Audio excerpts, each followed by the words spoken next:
রাত যত বাড়ে খাওয়ার ক্রেভিংস তত বেশি বেড়ে যায়। এখন বাজে রাত 11:30 আর এই মুহূর্তে আমার প্রচুর পরিমাণে ঝাল ঝাল কিছু খেতে মন চাইছিল। আমার হাজবেন্ডকে বলা মাত্র এই রাতের বেলা গিয়ে আমার জন্য এই ঝাল ঝাল 2টা স্পাইসি নুডলস নিয়ে এসেছি। আমি তো অনেক বেশি ঝাল খেতে পারি, কিন্তু আমার হাজবেন্ড একেবারেই ঝাল খেতে পারে না। সারাটা দিন রোজা থাকার পর যদি ঝাল ঝাল কিছু খাই মনে হয় মুখের প্রাণটা ফিরে আসে। নুডলসের ভিতরে মশলা তেল সবকিছুই দেওয়া ছিল, সেজন্য আমি শুধুমাত্র নুডলসটা সেদ্ধ করেই নেব।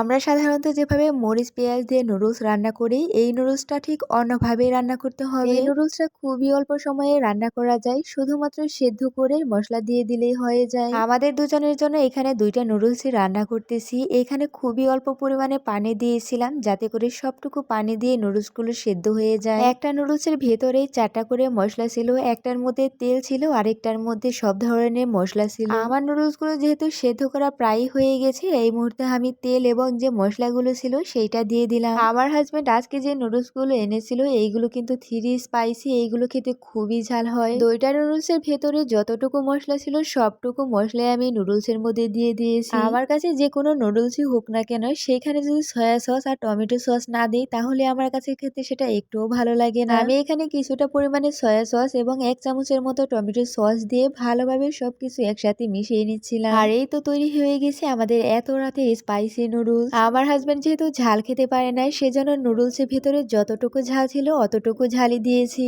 এই স্পাইসি নুডলস এর জন্য কিন্তু আলাদা সস থাকে, সেইটা আমাদের কাছে ছিল না দেখে আমরা এভাবেই রান্না করে খেয়েছি। আমি নুডলস গুলো সেদ্ধ করতে দিয়ে এইখানে চিকেনের একটা লেগ পিস নিয়ে ভালো করে সব মশলা দিয়ে মাখিয়ে নিয়েছিলাম। আজকে এই চিকেনের লেগ পিস দিয়ে আমরা চিকেনের বারবিকিউ করব।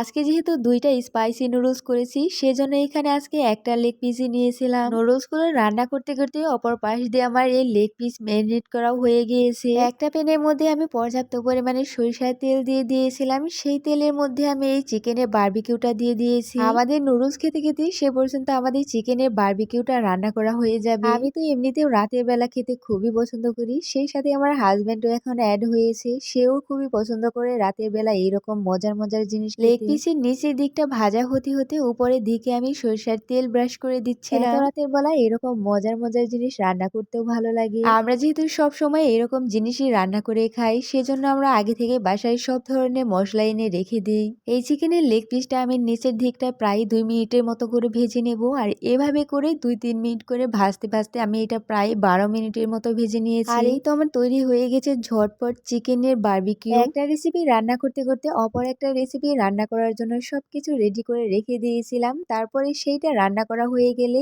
এইটা রান্না করে ফেলেছি। আজকে আমরা এই চিকেনের বারবিকিউটা খাবো পরোটা দিয়ে।